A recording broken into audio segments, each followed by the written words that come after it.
um recado que eu poderia dar aqui para os jovens, né, que estão começando, procurem um profissional que te instruam a maneira correta, façam a leitura correta do teu profissional. Eu contratei uma pessoa no LinkedIn para fazer a minha medição, não sei se ela mentiu ou não, mas Uhum. a verdade é que eu sou apaixonado pelo que eu faço hoje. Que E legal. foi por conta de uma pessoa que fez essa indicação, fez essa leitura do meu perfil, que é onde eu estou hoje.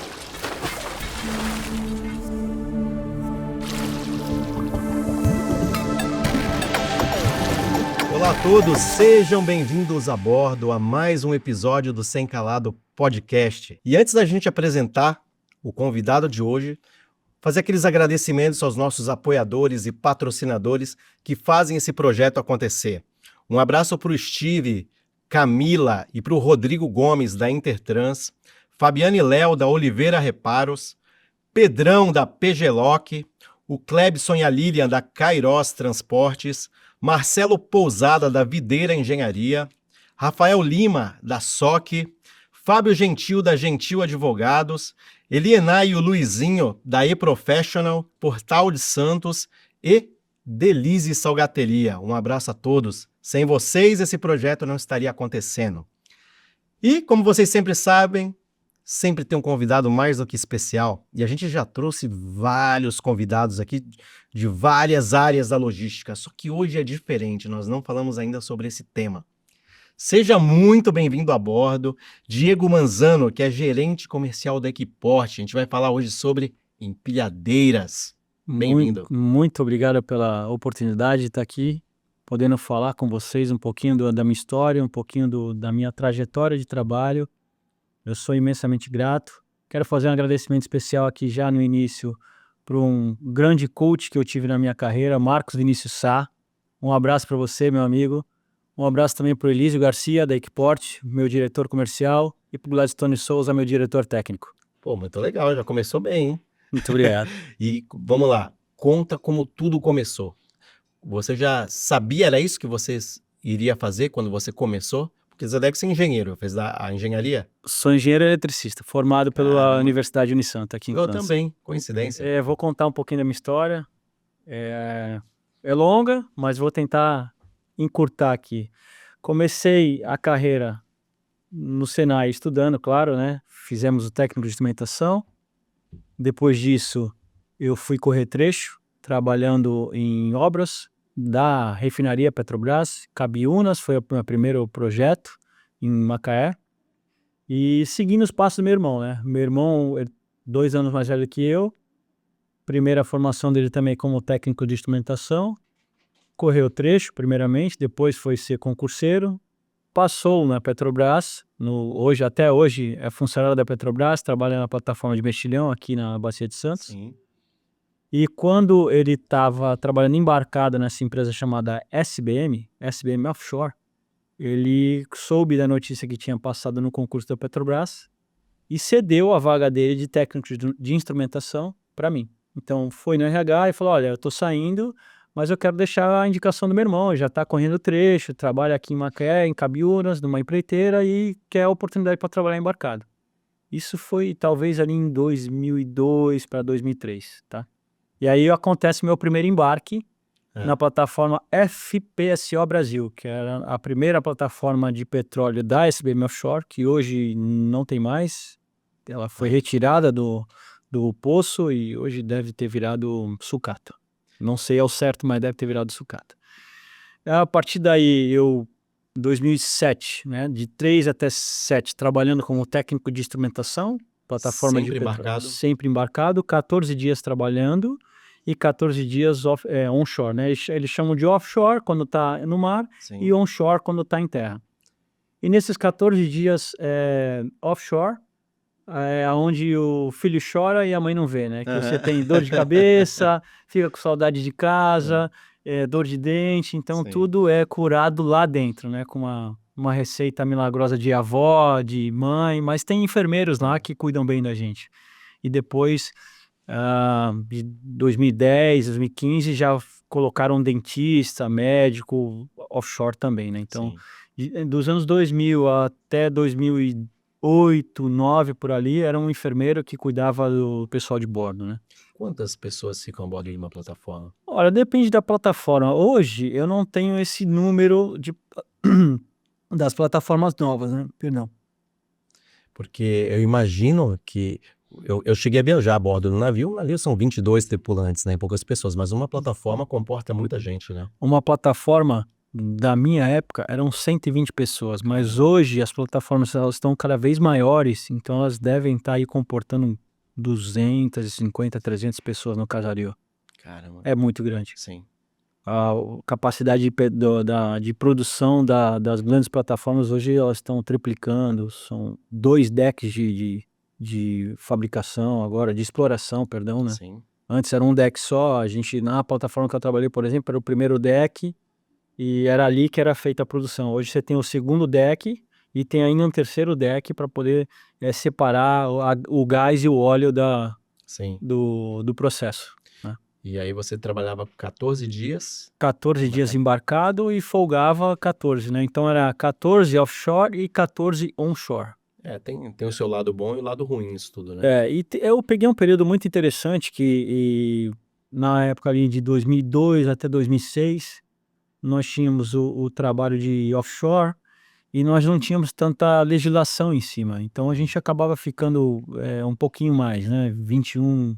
Eu cheguei a ficar, acho que 45 dias embarcado total, porque houve uma parada de produção e nós tínhamos que fazer naquele momento tínhamos 40 dias, 45 dias de parada de produção para fazer o retrofit no navio, e nós não descíamos, né, ficávamos lá 40, 45 dias, tanto é que, quando bateu ali o 39º eu já estava doido para ir embora e aí eu já desci com férias, né, então eu fiquei eu acho que 45 também, que tinha o 15 da folga e mais os 30 de férias, então foram 45 dias trabalhados, também foram 45 dias de férias, né. Sim. Porém, o importante de salientar é que, assim, a cada uma semana a bordo a mais que você trabalha, é um salário a mais que também você ganha.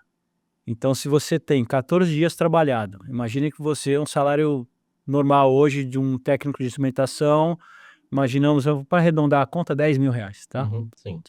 Eu fiquei 21 dias, eu ganho R$ 20.000. E aí hoje, obrigatoriamente, eu sou obrigado a descer, colocar o pé no chão, dormir no hotel em Vitória ou qualquer outro hotel, e no dia seguinte eu posso voltar a embarcar. O que eu não posso hoje é passar de 21 dias, o limite hoje é 21 dias embarcado, Sim. porque série de diagnósticos de doenças depois de 21 dias e tal, a pessoa começa a ficar um pouco meio desligada, né, e aí você começa a ter alguns acidentes ou incidentes que normalmente não ocorre quando você está naquele convencional de 14 dias. Sim. Tá. Então eu aproveitei bem essa fase, eu fiz, boa parte do que eu tenho hoje de fortuna, que não é muito, não sou milionário, né, mas, boa parte do que eu tenho hoje foi graças ao offshore, Pô, que legal. trabalhando bastante no offshore. Fui buscar uma plataforma em Singapura também na época, Sim. o FPSO Espírito Santo. Eu tenho um cunhado, até mandar um abraço para ele, Renato Jataí. Ele morou durante 3 anos lá em Singapura também, acompanhou a construção de uma plataforma e acompanhou ela. Chegou recentemente agora, ele veio a bordo da plataforma também. É uma viagem interessante também. Eu não fiz a viagem, né, eu fui até lá, fiz o startup da plataforma e voltei para o Brasil, que também é uma área também muito interessante, porque você recebe diárias, né, enquanto você está fora do seu habitat, o Brasil, Sim. você recebe diárias em dólar, então foi um período interessante da minha vida. Sim. Não é um período para eu assim, opinião minha, tá, não é um período para se viver a vida inteira, porque você imagina 20 anos de trabalho, 10 anos você viveu no mar, né. Sim. Então você deixa de viver muita coisa por conta do offshore, porém ele remunera-se muito bem, mas chega uma hora que, no meu caso, falando especificamente, já não era mais o que eu queria fazer, Sim. né. E aí eu busquei a formação universitária, fui fazer engenharia eletricista aqui na Universidade de Santa Cecília. Uhum. E interessante que a função que eu adquiri depois de formado chama-se engenheiro de medição fiscal. O que é isso? Você vai me perguntar. Aham. Eu cuidava de todos os equipamentos eletrônicos a bordo que faziam o rastreamento da produção do óleo e do gás. Então, o que isso quer dizer na prática? Imagina você um medidor de gás da sua casa. Uhum. Né? Se você tem gás encanado, tem um medidor lá. Aquele medidor ele tem uma rastreabilidade do Inmetro. Na plataforma a mesma coisa, ela tem uma rastreabilidade e eu tenho que fazer a rastreabilidade periodicamente. De tempos em tempos eu tenho que descer esse equipamento, mandar para um laboratório rastreado pelo Inmetro, ele calibra e certifica o equipamento novamente. E aí ele tem uma validade, 6 meses, 1 ano, dependendo do tipo do equipamento. Então eu cuidava para que esses equipamentos não passassem do prazo de validade da certificação, ou da recertificação no caso. E Tá? quantos equipamentos em média como esse tem a bordo de uma plataforma? Na minha época, hoje deve ser muito mais, mas na minha época eu cuidava de uns 300 a 400 equipamentos. E eu tinha uma equipe a bordo, né, que cuidava para mim, na verdade. Então existia, lógico, um sistema SAP, que todo dia eu tinha que ficar olhando para aquela tela ali para não perder nenhuma data. Porque se eu perdesse uma data, olha que interessante, eu perco uma data, eu desço com o equipamento, calibro e volto.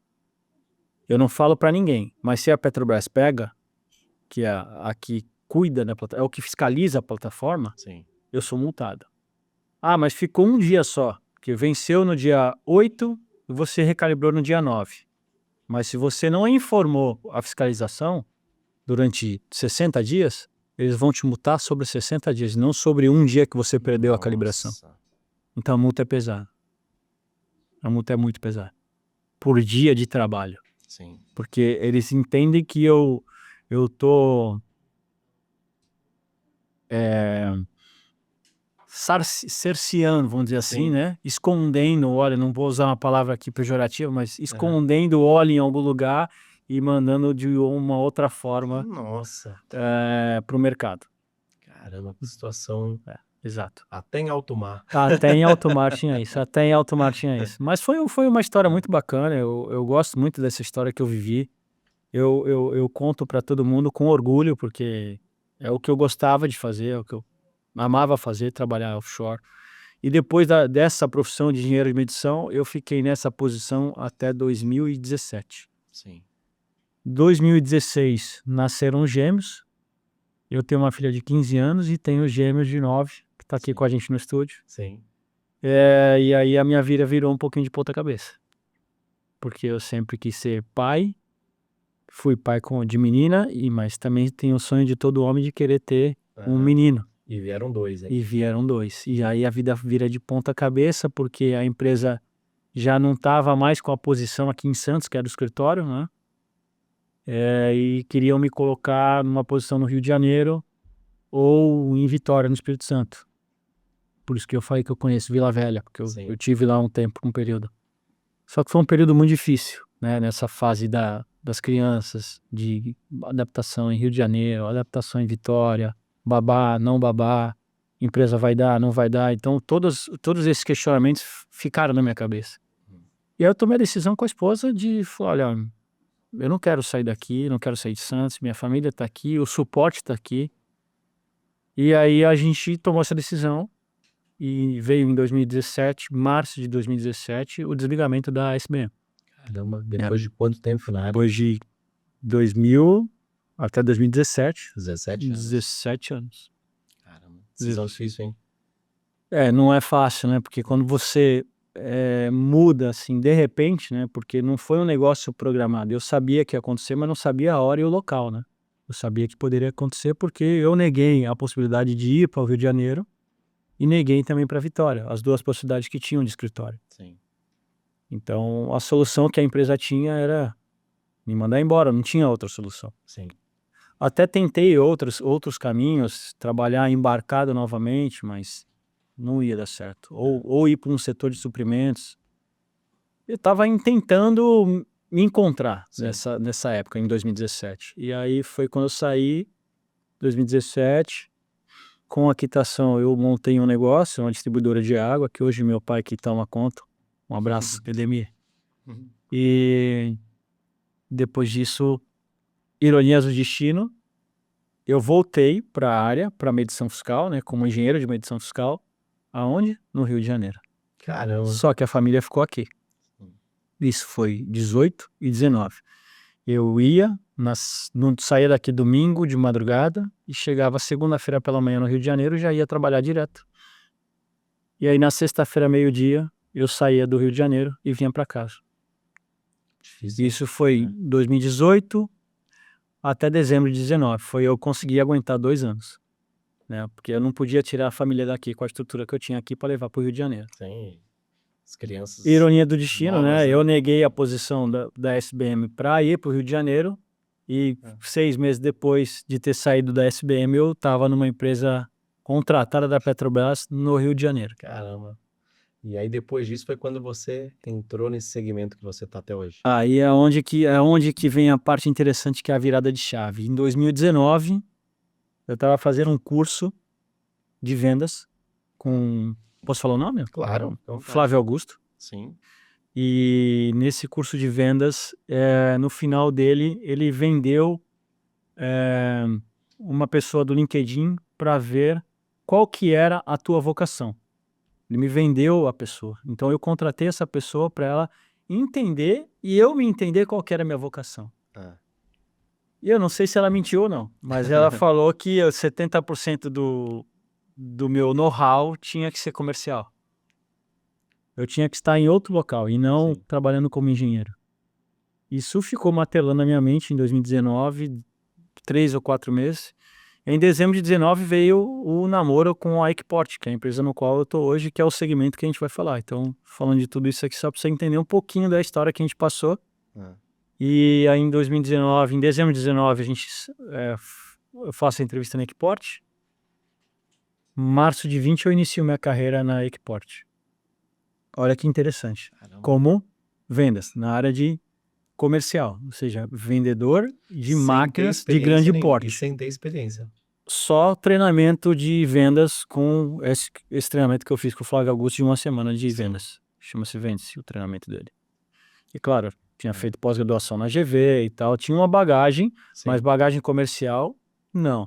Mas se você olhar, analisar bem, o momento de 2011, quando eu passo de técnico de instrumentação para engenheiro de base, eu deixo de ser um técnico e viro uma espécie de administrador. Sim.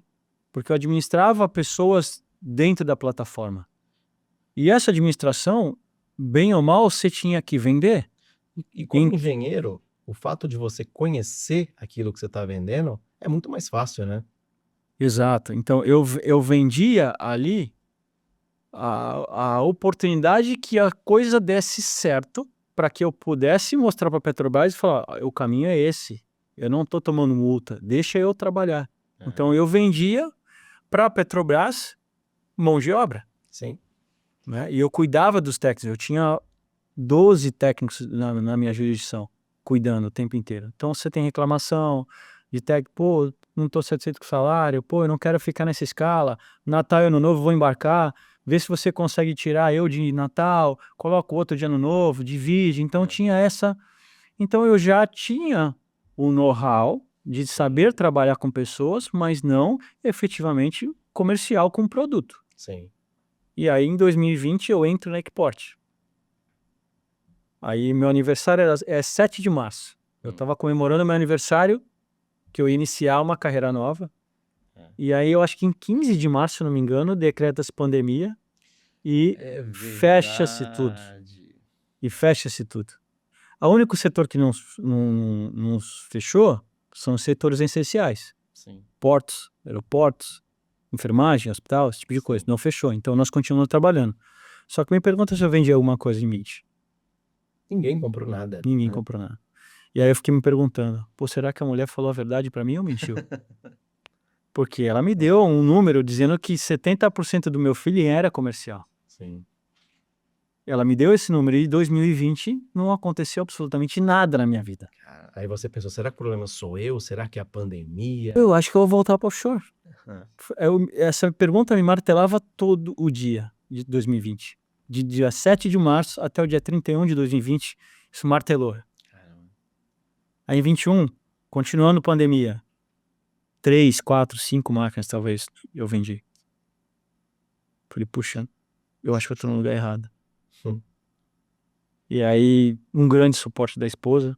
Não, você tá no lugar certo, persevera, que vai dar certo. E aí, fazendo alguns treinamentos, se aprimorando na área de vendas, se aprimorando como se comportar, como fazer a leitura das pessoas. Então, PNL, fiz muito Sim. PNL para entender o momento de falar, o momento de parar de falar e só ouvir. Então, tudo isso eu fui fazendo ao longo de 2020 e 2021, que foi meio que o mercado estava parado. Aí em 2021 foi um ano já que a gente começou a engatinhar, vamos dizer assim, né?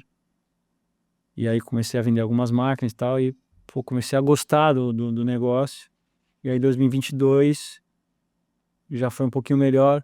23, 24 já foi um ano assim muito bom. Foram, acho que 140 máquinas vendidas. Um dado importante que eu tenho que te falar hoje, de Hitstacker no Brasil, desde 1995 até hoje, são em torno de 750 máquinas vendidas. Pô, legal, era essa pergunta que eu ia fazer para você, essa curiosidade. Então, no Brasil, de Rio Grande a Manaus, é essa quantidade. É essa quantidade. Mas- Temos algumas máquinas aí trabalhando desde 1995. A gente tem um cliente aqui em Santos que tem máquina 1995 trabalhando. E temos clientes que essas máquinas já viraram museu, né? Viraram sucata. Até interessante. Explica para o pessoal o que é essa máquina, para que serve essas máquinas. Pronto, a Hitstacker, ela basicamente pega o container, né? Como que funciona, né, a operação portuária? Eu tenho um portainer, ele vai lá, pega o container de cima do navio e coloca no costado. Sim. Ou em cima do terminal tractor, Sim. que é o normal truck que a gente tinha comentado antes de começar o podcast. Que no passado era aqueles tratorzinho que ficava E transportando o container de um lado para o outro. é o famoso vira interno, né, do Isso. container. Então esse caminhão ele pega do costado e leva para a pilha, né? Dentro dos terminais portuários você tem a famosa pilha. E aí a Hitstacker ela trabalha justamente nisso. Ela tira do caminhão e coloca na pilha e vai empilhando, e vai empilhando, e vai empilhando, porque ela precisa de espaço. Sim. O terminal precisa de espaço. Então quanto maior a capacidade de empilhamento dessa máquina, melhor. E hoje, qual é a capacidade máxima de empilhamento do móvel? Hoje nós temos máquinas até 6 de alta de capacidade na primeira fila. Sim. Então são 4 filas, né? Dependendo da configuração da máquina, eu tenho 4 tipos de empilhamento, 6 na primeira linha, 5 na segunda linha, 4 na terceira linha, 3 na quarta linha. Certo. Ou a máquina convencional standard, 5 de alta na primeira linha, 4 de alta na segunda linha, 3 de alta na terceira linha. Certo. Tá? Então são configurações diferentes. Interessante. Estamos falando de máquina de cheio, tá? Sim. Tem as máquinas de vazio, que vocês chamam de asa delta, Sim. também que podem empilhar até 7 mais 1, que é double stacking, né, que a gente chama. Sim. Então no finalzinho ela tem um duplo lock, e aí eu consigo loquear 2 containers ao mesmo tempo e coloco a 8 de alta. Legal. Só que é um pouco perigoso, porque se você está numa área que venta muito, Pois é. você pode fazer o container cair. E não é incomum você ter locais que ventam muito no Brasil, né? Não, não é incomum, não é incomum. A área portuária tem bastantes locais que a gente tem visto aí ventar bastante. E dessas máquinas hoje, você chegou a vender 140 máquinas em um único ano. Isso, Brasil inteiro. Brasil inteiro, mas a gente está somando Hitstacker e Terminal Tractor, né? Ah, sim. Estamos somando os dois. Certo. De Hitstacker a gente gira um número ali de 35 máquinas ano, zero, né? E a gente também tem a operação de trade-in. Sim. Como é que funciona a operação de trade-in? Se você tem equipamento usado, dependendo da condição do teu usado, eu vou lá e faço a avaliação do teu usado, compro ele e ele entra como parte de pagamento do equipamento novo. Perfeito. Então, se você tem uma empilhadeira de vazio, por exemplo, e você quer fazer a troca para uma nova, eu avalio a tua máquina. Sim.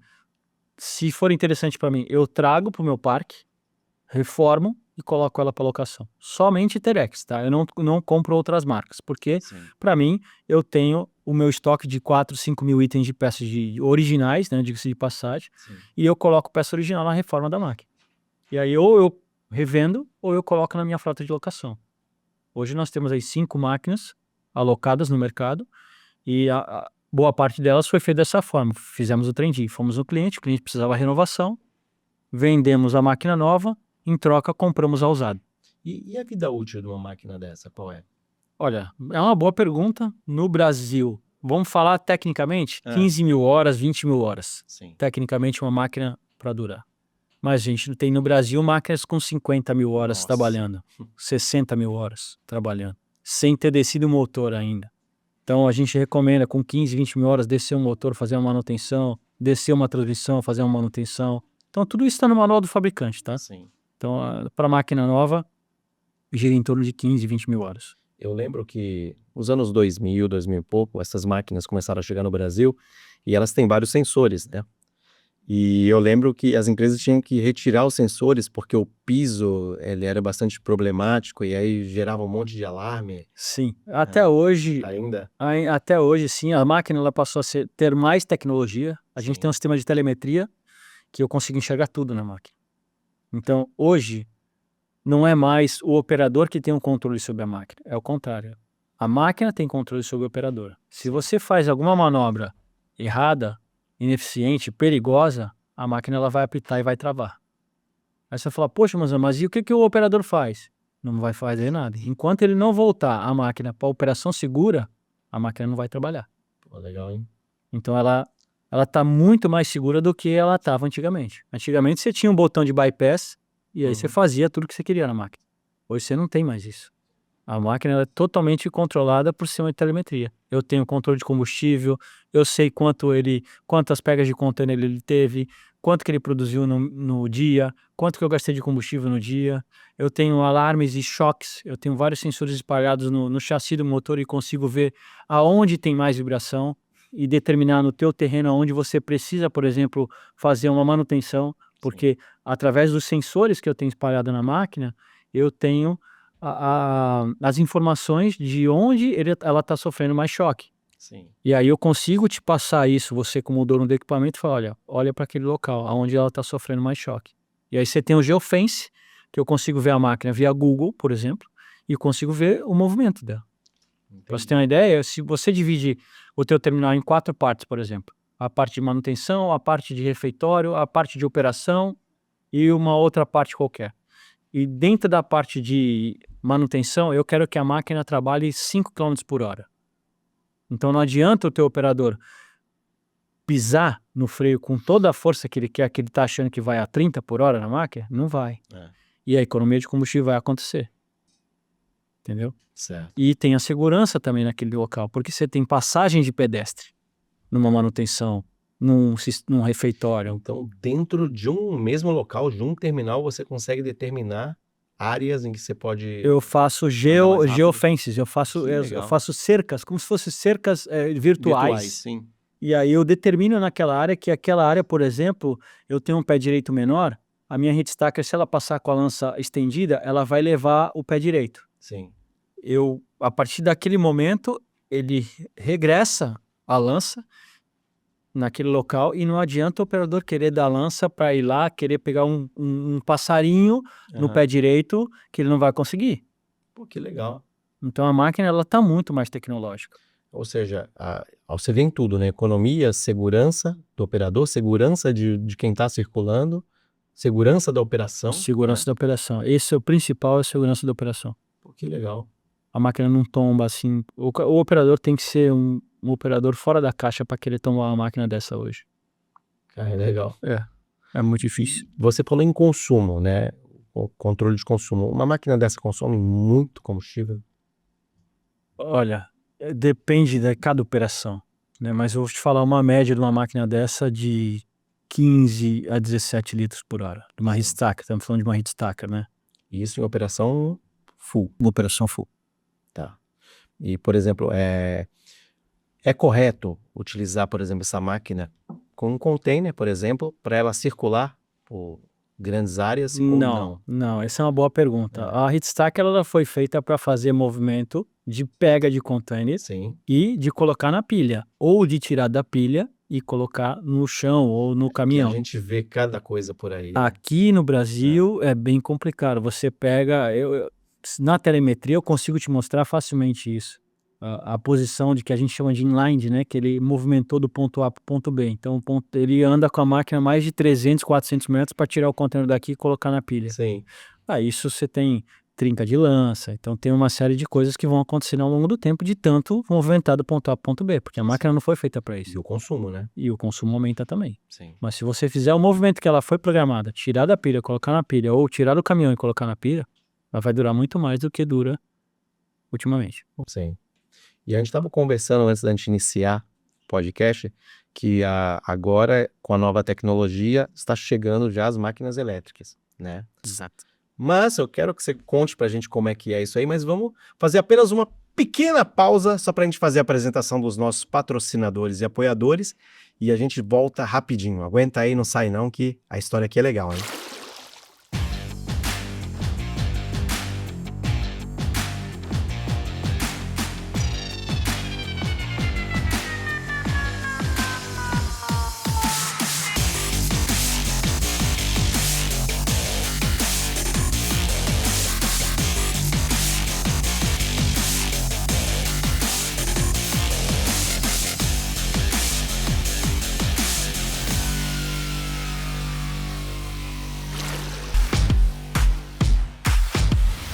Kairos foi um sonho realizado quando eu e minha esposa resolvemos fundar a empresa no ano de 2011. Ele tinha o conhecimento na parte de caminhões, de transporte, e eu administrativo. Tinha recém-formado, eu fiz administração no Paraná. Com muita fé, coragem e acreditamos no projeto. E hoje já estamos aqui há 13 anos. O meu forte mesmo é a parte financeira, mas a gente acaba acompanhando, né? Acompanha as compras de caminhões ou troca de veículos, manutenção. O transporte sempre esteve na minha família, tá? Na época do meu pai, quando eu era criança, meu pai sempre teve caminhão, transporte. Nós atuamos no transporte de containers, importação e exportação. Também atuamos com entregas dentro do território brasileiro, em carretas Sider e baú. Atuamos com serviço de terminais de containers, para stacking de containers cheios. Trabalhamos com armazenagem de cargas em geral.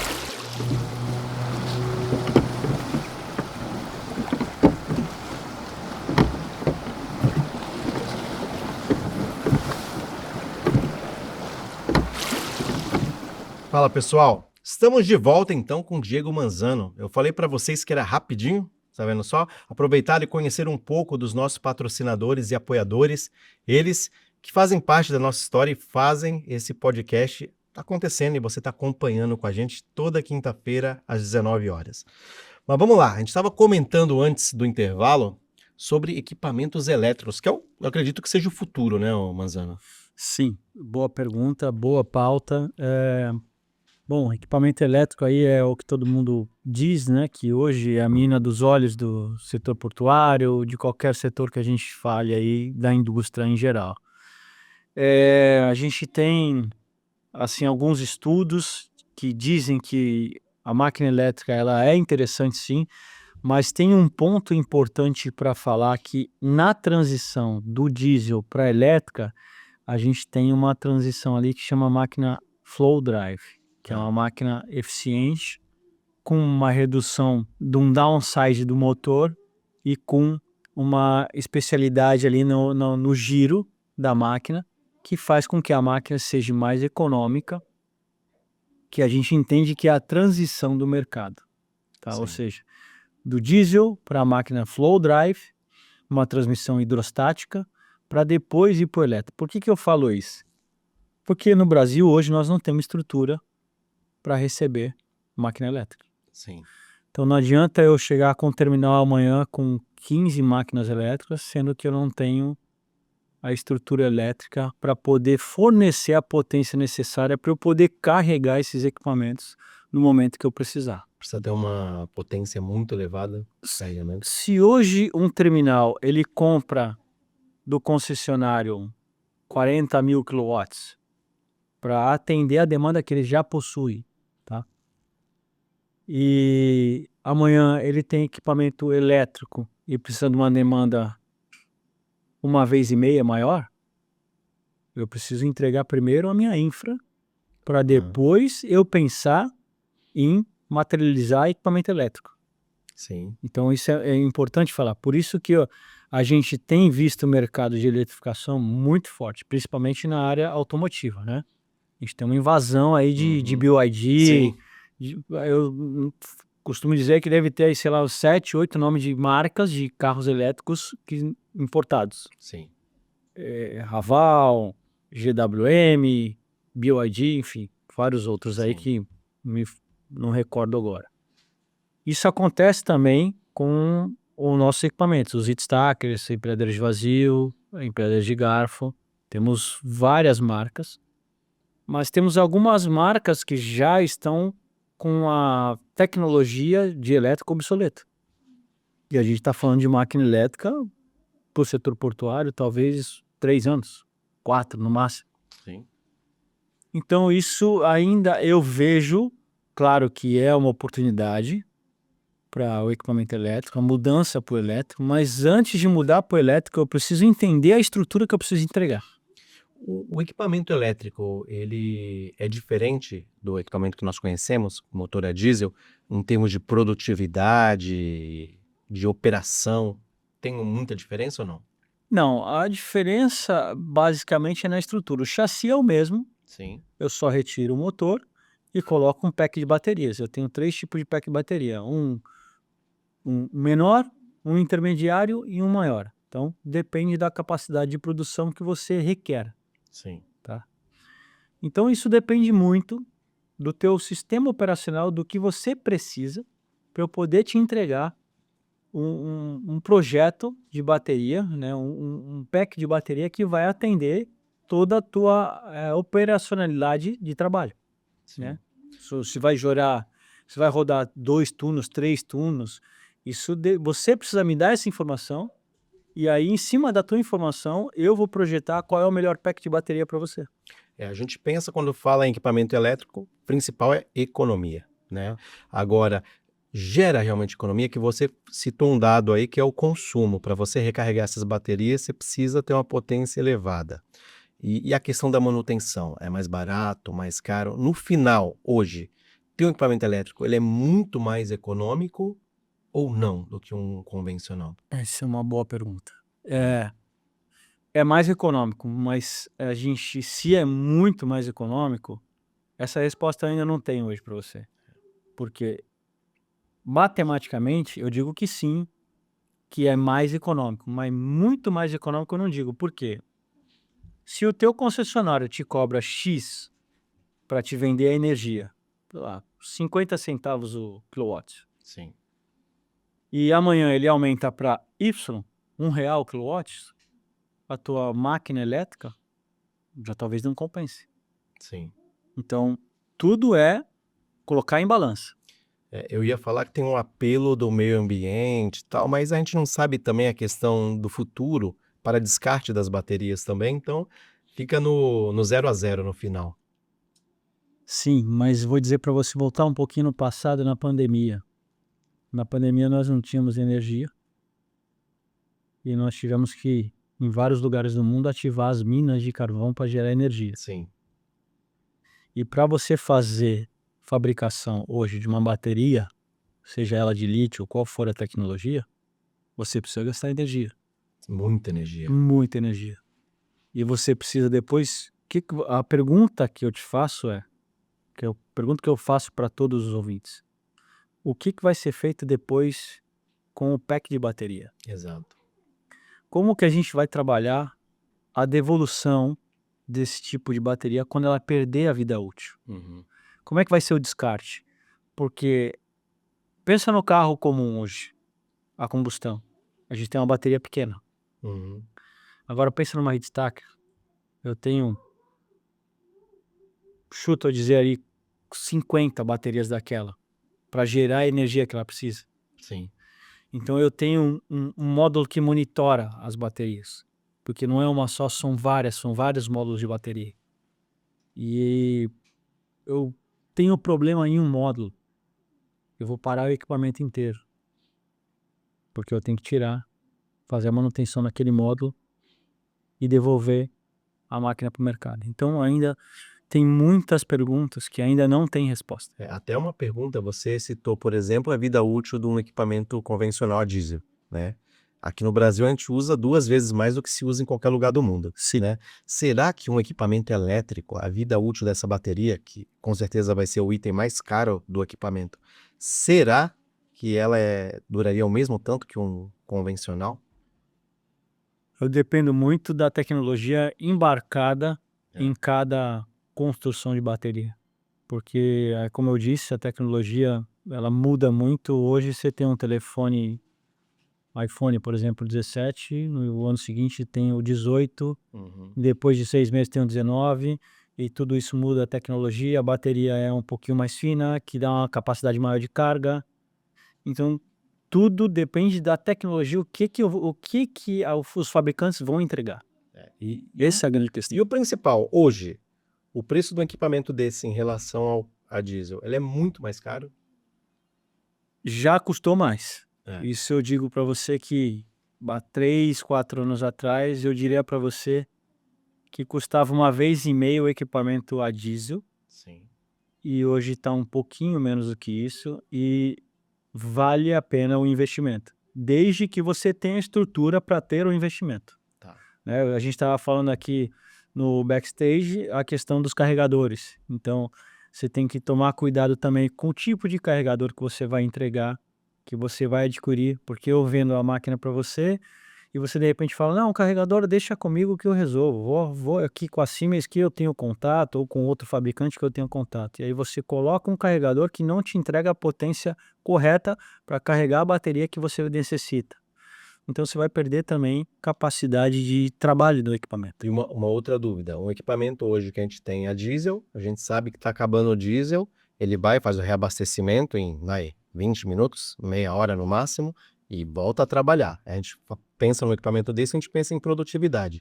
E o elétrico, quanto tempo é para carregar uma bateria dessa? Boa pergunta também, Euris. Bom, a gente tem estações de carregador com 2 GANs e uma GAN, por exemplo, um revólver, né, que a gente chama, e aí eu te entrego capacidade de carga mais rápida ou mais lenta. Se tratando em comparando com o diesel, lógico que você vai em 20 minutos encher um tanque do diesel e você vai rodar facilmente 24 horas. Isso não acontece no elétrico, tá? Você vai rodar ali 6 horas, 8 horas e vai ter que colocar para carregar. Ou a carga de aproveitamento, né?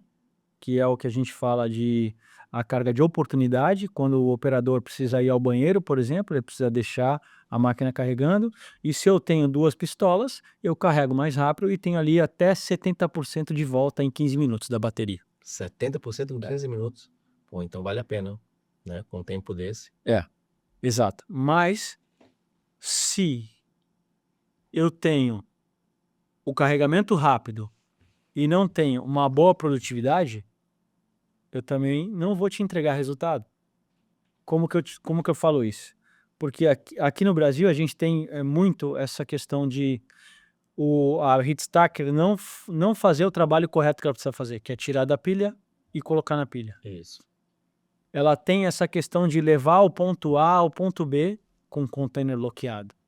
Então isso também te perde capacidade de carga, né? Porque você está transladando com o equipamento e não está fazendo o que realmente é a função do equipamento. Então tem que prestar muita atenção em todo ao redor, né? Sim. Estação de carregamento, onde vai ser? No costado? No terminal? Na manutenção? Precisa ter vários. Eu preciso ter vários? Quantos eu preciso ter? Eu tenho 3 máquinas elétricas. Quantas estações de carregamento eu preciso ter em tantos quilômetros ou em tantos metros do meu terminal? Então tudo isso precisa ser calculado. Porque se eu tenho máquina elétrica, só que eu preciso levar minha máquina a quase 1 quilômetro de distância na mecânica para carregar, eu estou perdendo capacidade de gerar riqueza. Uhum. Diferente do uma diesel. Então tudo isso a gente tem que calcular direitinho. Eu não posso simplesmente colocar num terminal amanhã e falar, vou colocar máquina elétrica e ponto final. Não, eu tenho uma estrutura para entregar antes, para depois eu pensar na máquina elétrica.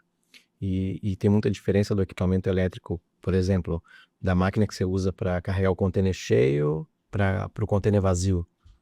O equipamento é muito diferente por conta da potência? Não, o que muda é o pack de baterias. Só isso. Basicamente isso, porque o entre-eixos, a particularidade de cada máquina é dela. Então, transmissão, o motor elétrico, tudo isso não vai mudar. Vai ter o downsize, porque é uma máquina de vazio não usam a mesma transmissão, por exemplo, numa máquina numa heat stack. Sim. São modelos diferentes, então a capacidade menor, etc. Mas eu digo para você facilmente que como eu posso dizer isso? É difícil você entregar resultado se eu não tenho, de novo, né? Vou ser repetitivo, se eu não tenho uma estrutura por trás para poder carregar equipamento. Eu tô pensando aqui, sabe o que é interessante? A gente tá conversando isso hoje no ano de 2025.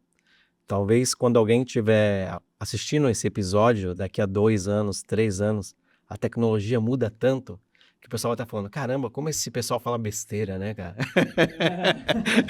Pô, Bem, é verdade, vai é tá verdade. tudo elétrico De aí, um repente, monte de local de daqui a 3 carregamento. meses ele vai ver esse episódio e vai falar, poxa, o Manzano ele tá viajando, porque a estação de carregamento é com placa solar na heat Pois stack. é. A gente não sabe, Pois o é. dia de amanhã. Você pega a Europa, por exemplo, tem rodovias com carregamento à indução.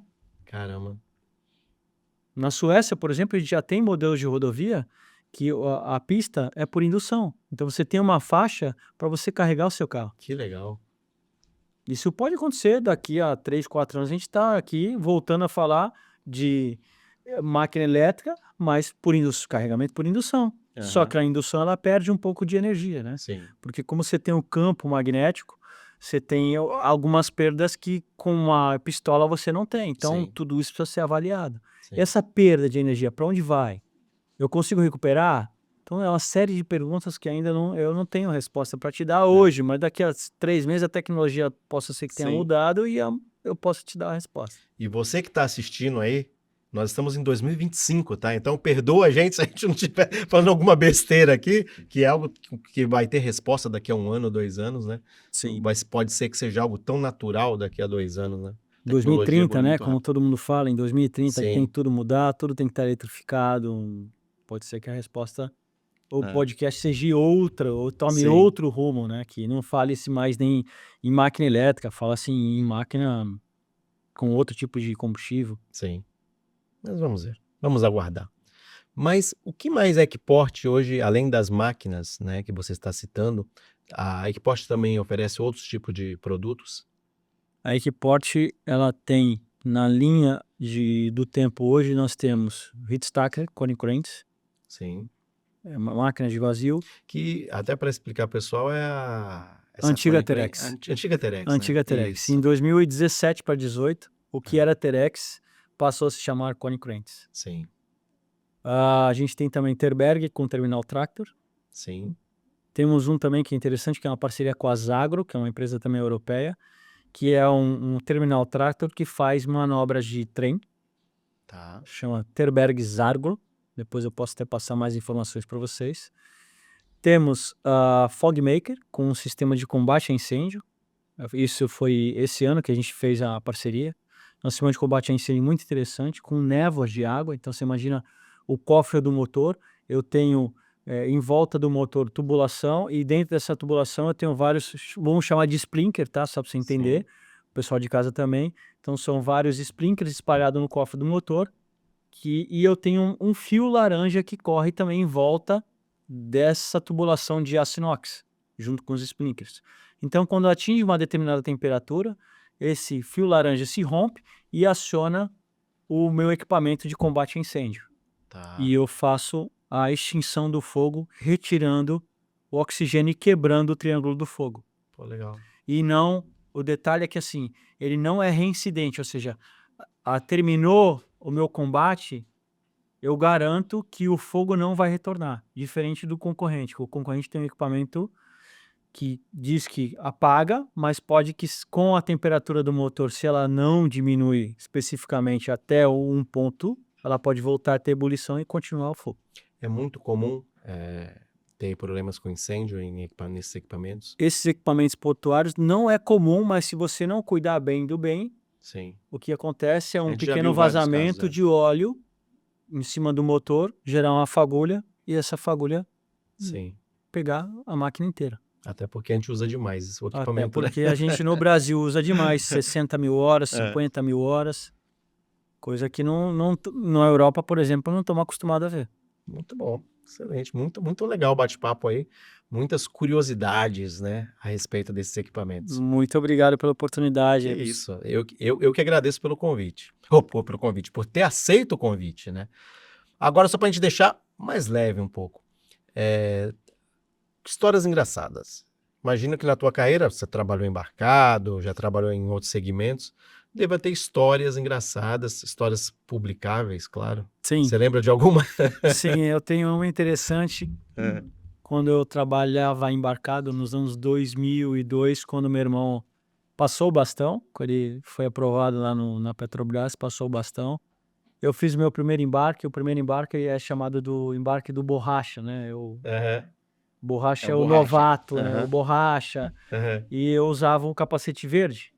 Então eram transições. Então, o capacete verde durante 3 embarques, depois o capacete branco com uma fita verde e depois sim o branco.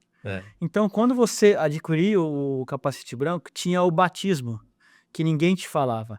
Então, você ia para o campo, dar manutenção em válvula e em equipamentos, e o pessoal te banhava com petróleo. E você ficava todo Nossa. encharcado de petróleo. E para sair o óleo é ruim, porque ele gruda. Então, assim, foi uma história bem engraçada que eles chamavam de batismo. Hoje, impossível de fazer isso, porque aí vem segurança, aí vem Com certeza. ambiente, e vem uma série de coisas, mas estamos falando nos anos 2000, isso era comum na Sim. nossa época ter esse tipo de batismo. Então, Petróleo bruto. o petróleo bruto, derramaram o Nossa. petróleo bruto em mim, eu só ficava aparecendo nos meus olhos. E aí deu E trabalho pra para tirar? tirar. Foram quase 3 horas tomando banho só para tirar o óleo todo. E aí fica, o pior é que você fica exalando o perfume do óleo em si durante 3, 4, 5 dias. Então você vira a chacota do embarque, da quinzena, né? De 2 semanas seguidas. Ô, senta aqui. Ô, senta aqui, petrolhão, senta aqui. Então, assim, é uma história muito engraçada que me faz lembrar de boas épocas da plataforma. Cara, que legal. E até você falou sobre isso, falando sobre pessoas, né? Que a gente encontra na nossa vida. Aproveita o momento agora e faça homenagens a pessoas que foram importantes na sua carreira. Você já citou alguns nomes no início, mas tem mais alguém que você gostaria de mencionar? Olha, na minha carreira, na área técnica, eu tenho o meu irmão. Claro que eu sim. segui os passos, né? Então, assim, ele como fez técnico de instrumentação. Fizemos o CAI primeiro, né? Que é Você aquele. fez o CAI também? Fizemos o Elétrica? CAI. Eu Em que fiz. ano você fez? Ah, mas aí eu não vou falar, senão vai entregar Eu a minha fiz idade. 92 a 94. Não, eu sou mais novo. Eu sou mais novo, sou mais novo. Eu devo ter feito ali em 96, por aí, 97, Sim. talvez. O 90 e- CAI é Curso de Aprendizagem Do- Industrial isso aí, do do- Senai.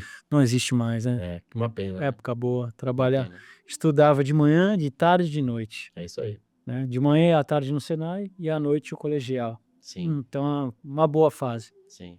E assim, não era uma fase pesada, tá? Não era uma fase que, ai meu Deus, cara, quanto estudo. Porque hoje você tem meus gêmeos aqui, eu posso falar, cara, você vai pra escola à tarde e à noite acha que não tem que fazer lição de casa porque já estudou na escola de tarde e não tem que estudar. Pô, eu estudava de manhã, de tarde e de noite. E não reclamava. Não, a minha história é assim, eu estudava, eu morava em São Vicente e eu estudava, fazia o CAI no Senai na ponta da praia e fazia curso técnico à noite em Cubatão, na Escola Técnica Federal. Então eu rodava a Baixada Santista inteira, chegava em casa meia-noite, 4h30 da manhã, dá pra acordar onde novamente. Mas eu tenho alguns aí, alguns nomes, né? O primeiro, claro, meu irmão, meu pai, que deu uma baita numa força que com uns 15 anos falou, vai pro Senai, acabou, não tem conversa. Assim, naquela época podia fazer isso, né? Hoje se você fizer isso, talvez você é preso, né? Imposição ao filho e tal. Mas assim, eu até quando eu passo ali, porque eu moro ali no Canal 7, né? Então, quando eu passo ali e vejo o Senai de volta a ser Sim, construído, muito legal. eu tenho boas lembranças e me faz pensar que os meus filhos também estarão lá em breve. Sim. E falando, claro, de carreira, de pessoas que influenciaram minha vida, meu pai, já citei aqui, meu irmão, também já citei aqui, mas também tem alguns professores do Senai que também, além de educadores, eles eram também uma espécie de pastores, vamos dizer assim, né, que instruíam a gente da maneira correta, como que tinha que se comportar, questão de educação, comportamento dentro de sala de aula, não responder para professor, Hoje a gente acha que tem razão para tudo, né? As crianças têm razão para tudo. Ah, você não é meu pai, você não pode falar comigo desse jeito. E naquela época do Senai era totalmente diferente. Então eu tenho o Sim. Carlos Alberto Toso, Aham, o Roberto, Aurélio, Aurélio, finado Aurélio. finado Aurélio, tem o que virou diretor do Senai, o Getúlio. Getúlio, sim. Então tem bons nomes. Tem um outro que eu não lembro o nome, mas é o Soneca. Vocês lembram do Soneca? Sim, sim. Ficava com o olhinho assim, eu não conseguia abrir direito. Eu não lembro o nome dele. Tinha o Adauí. Me perdoa, por favor, professor, se você estiver vendo esse podcast. Então, Muito assim, legal. são boas lembranças do Senai. Esses nomes, assim, me fazem ver que aquela época que a gente viveu foi muito boa. Sim. E na vida profissional, citei no início aqui, Márcio Incio Sá, que foi meu grande professor na área, quando eu saí do offshore e fui para o onshore, para trabalhar como engenheiro de medição fiscal, uma posição totalmente nova para mim, mas tinha facilidade porque tinha muito a ver com a área de instrumentação, que é trabalhar com controle de instrumentos, Sim. né? Então, o que eu fui fazer em terra, nada mais era que controlar os equipamentos em terra. Então, Sim. ler certificado, verificar se os equipamentos estavam corretos. Então, tudo isso ele me deu a instrução. E hoje eu tenho para mim que ali na área de engenharia ele foi a grande virada de chave, né? De eu sair do offshore para vir para o onshore e ser o que eu sou hoje. E tem um professor também da FGV também que eu gosto muito, que é o Ricardo, ele é de Vitória. E ele como é que eu posso dizer? Ele me provocou Uhum. numa sala de aula quando ele entrou com a música do Gabriel Pensador, de até quando você vai ficar levando porrada, até quando você vai ficar sendo saco de pancada. Então, o empreendedorismo, ele faz parte de mim, a área comercial, ele faz parte da minha vida. Hoje eu sou apaixonado pelo que eu faço, eu não vivo sem. E um recado que eu poderia dar aqui para os jovens, né, que estão começando: procurem um profissional que te instruam a maneira correta, façam a leitura correta do teu profissional, Uhum. né? Na minha época, quando eu precisei disso, eu falei para você aqui no off, eu contratei uma pessoa no LinkedIn para fazer a minha medição. Não sei se ela mentiu ou não, mas Uhum. a verdade é que eu sou apaixonado pelo que eu faço hoje. Que legal. E foi por conta de uma pessoa que fez essa indicação, fez essa leitura do meu perfil, que é onde eu estou hoje, a posição que eu exerço hoje, gerente comercial da Equiporte. Muito bom. E até aproveitando mais um gancho que você me deu, tem um novo quadro que se chama Papo de Conversa. Você falou em estudar, que é muito importante. E nesse quadro, o convidado ele indica um livro que foi importante na sua vida. E aí a gente, através do nosso apoiador aqui, o pessoal da Amazon, a gente coloca esse link desse livro e com super desconto de 100 calado para quem quiser seguir a dica e comprar o livro. Você Bacana. tem algum livro bacana para indicar? Tenho sim. Eu costumo ler um livro que é recorrente para mim, chama Mentes Brilhantes, Sim. do Alberto Del Sola. Del Perdão. Sola. É um livro que ensina técnicas de memorização. Sim. Né? Como eu trabalho na área comercial, eu preciso, para mim, eu acho indispensável eu decorar o nome das pessoas. Aham. Então, um cumprimento, olhar no olho, perguntar o seu nome. Estou aqui. Sim. Tudo bem? Qual o seu nome? Sim. Muito Emerson. Falar o seu nome. Então, tudo isso são técnicas que esse livro indica que faz com que você memorize mais. Então, é uma boa leitura para quem trabalha nessa área e precisa lembrar de nomes, principalmente. Muito bom. Então, você que está aí acompanhando, no vídeo, em algum local aí tem um QR Code, é só você ir lá e buscar esse livro com super desconto na Amazon. Então, obrigado pela dica. Muito Show de obrigado, bola. eu que agradeço. Uma oportunidade muito boa de estar aqui. Pode me chamar mais vezes, vou estar à disposição para falar de outros assuntos. A gente estava conversando aqui nos bastidores, aí estava falando sobre outros assuntos. Tem história aqui para uns 3, 4 podcasts. E quem sabe em breve a gente já volta para poder contar essa história, pessoal. Muito obrigado mais uma vez. Estou à disposição de vocês. Valeu. Agora, só antes da gente encerrar, tem mais outro quadro, que não falta aqui é quadro. Se chama A Deriva. É um bate-bola que a gente vai fazer. Eu vou falar algumas palavras e você vai dissertar sobre o que você quiser sobre elas. Vamos lá, então? Vamos lá. Bora. Primeira é como se fosse um praxe, mas acho que é essencial. Qual a importância da tua família na tua trajetória? Rapaz, eu vou ficar falando da minha família aqui 2 horas para você. A família para mim é tudo, é meu berço. minha esposa, 25 anos já de estrada junto. Qual o nome dela? Michele Moraes de Oliveira, fazendo odonto no Unisanta. Um beijo para você, minha linda. Ela deixou de fazer o que ela amava de fazer na época, porque ela decidiu ser mãe, né? Então ela cuidou da menina de 15, dos gêmeos, muito bem, e agora, uma idade um pouquinho mais avançada, voltou a fazer faculdade porque é o que ela ama fazer. Ela é formada primeiro em técnica de prótese dentária, né? Sim. Ortotécnica, né, que chama a profissão hoje, e agora está na faculdade, está indo para o 3º ano de odonto. Então, Legal. assim, é um orgulho muito grande que eu tenho dela, porque ela decidiu ser mãe primeiro, né? Priorizou a criação dos filhos para depois priorizar o suporte, né? E a formação profissional dela. Então, assim, um agradecimento imenso. Meu soro nem se fala, porque tem um episódio interessante que antes de eu conhecer ela, eu vivia como um mochileiro, vamos dizer assim, né? E não vou entrar nesse assunto muito, mas eu fiquei ali uns 3 ou 4 dias morando no carro ali na praia, porque não tinha onde morar, mas aí é uma questão para um outro podcast e tal. E eu já conheci ela como namorada, ela me levou lá para casa dela, dormi alguns dias lá, até arrumar um outro local para ficar, enfim. Então, tudo que eu devo hoje, claro, tem meu pai também, minha avó que me criou, porque meus pais são separados, eu era bem novinho. Sim. Então, poxa, para mim a família é o berço de tudo, né? Então eu valorizo demais, eu sou um baita de um pai, toda hora que eu posso, o tempo livre que eu posso, quero estar com meus filhos. Então, às vezes mesmo cansado, com essa botinha no pé. Ah, pai, quero andar de bicicleta, tá bom, vamos lá. Pô, mas você tá de bota no pé? Não, não tá, pai, vamos lá. Então, assim, eu valorizo muito esse tempo, porque a gente passa tanto tempo na internet, Sim. Tela, né? na tela, e às vezes você vai ver, se já passou 30 minutos, 40 minutos, e esse tempo não volta mais, Sim. né? O tempo que você gastou na tela não vai voltar mais. Mas o tempo com os seus filhos, por exemplo, com os meus filhos, eles também não voltam mais, mas eles criam memória para mim. Com certeza. E para eles? E para eles, com certeza também para eles. Se você no bastidor for perguntar para eles ali como é o pai, eu tenho certeza que mal eles não vão falar. Que legal. Pode ser que tenha algum momento, lógico, de braveza, porque você tem que ser ríspido também, não pode dar tudo, né? Porque senão a criança acostuma de uma maneira que depois, quando adolescente, você não consegue mais controlar.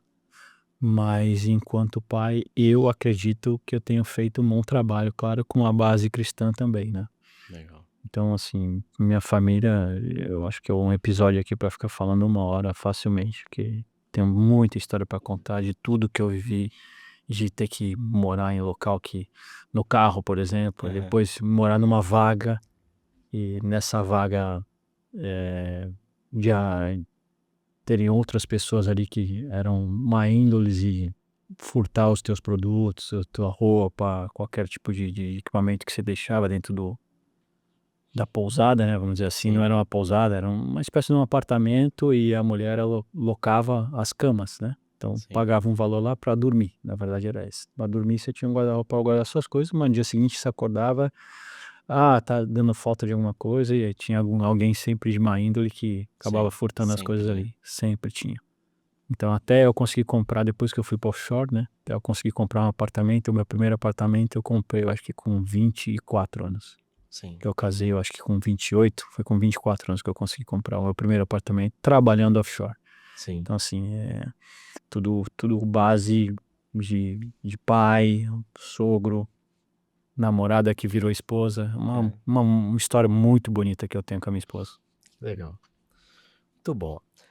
Você comentou também da questão do Senai, que eu até me identifiquei muito, né? Hoje em dia a gente vê muita gente que se forma, né, na faculdade sem nenhum tipo de experiência ou sem nenhum tipo de ensino técnico antes da faculdade, muitos engenheiros inclusive, né?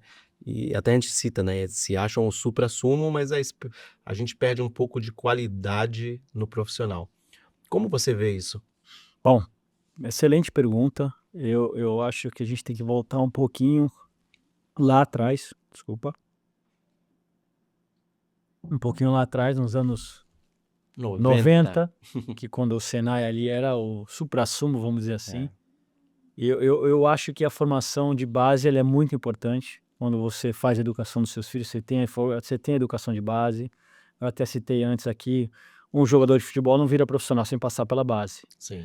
Então, um técnico, um engenheiro, eu acho que precisaria fazer uma boa base, um bom técnico, um bom CAI, né, Sim. um curso de aprendizagem industrial antes de ser um técnico, enfim. Então, assim, o Senai, eu acho que exerce um papel muito importante na sociedade. Sim. E eu faço votos para que aquele Senai da Ponta da Praia inaugure rápido, Sim. até eu conseguir colocar os meus filhos lá também, que hoje estão com 9, daqui a pouco estão com 15, passa muito rápido. E eu faço votos que o Senai volte e traga de novo a boa formação, porque o que falta hoje para todos os setores é a boa mão de obra. Sim. Mão de obra você tem, mas a boa mão de obra, ela se perdeu.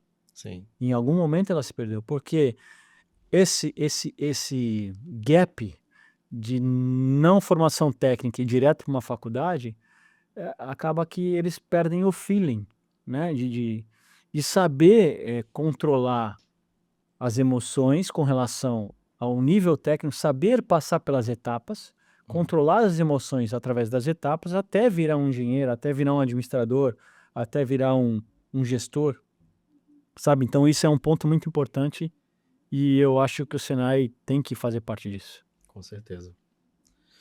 E você daria um banho de petróleo em alguém hoje em dia? Rapaz, tem alguns nomes aqui, mas eu acho que tem um grande amigo meu aí, Rafael, um abraço para você, meu querido. Acho que eu daria banho num amigo meu que não é da área, ele é da área da nutrição. Eu daria um banho de petróleo nele. Então se liga, Rafael. Pela satisfação de ver ele todo banhado de petróleo, eu acho que daria um banho nesse meu amigo aí, que também é um baita parceiro. Legal. E você já citou esse trecho dessa música, mas agora para a gente finalizar, o que você teria a dizer sobre até quando você vai ficar levando porrada, até quando vai ficar sendo saco de pancada? Isso foi uma provocação que um professor meu fez no curso de pós-graduação da FGV, e aquilo ali para mim entrou como uma faca, né? E ficou martelando na minha cabeça o que eu podia fazer para melhorar de vida e sair daquela situação, porque em um determinado momento da vida a gente começa a fazer algumas análises e ver que não importa tanto o dinheiro, e sim estar com a família. Então, naquele momento eu entendi que eu precisava fazer algo diferente do que eu estava fazendo. Sim. E fui buscar ajuda, fui fazer alguns treinamentos na área de vendas e tal, e hoje eu sou muito feliz no que eu faço. Muito bom. E com essa resposta encerramos mais um episódio do Sem Calado Podcast. Muito obrigado pelo carinho e por você estar acompanhando a gente. Como vocês já sabem, toda quinta-feira às 19 horas, um episódio novo. Curtam, encaminhem para os amigos, sigam-nos nas redes sociais e vocês sabem, a cada semana sempre um episódio sensacional para você. Valeu, obrigado. Muito obrigado. Tá bom.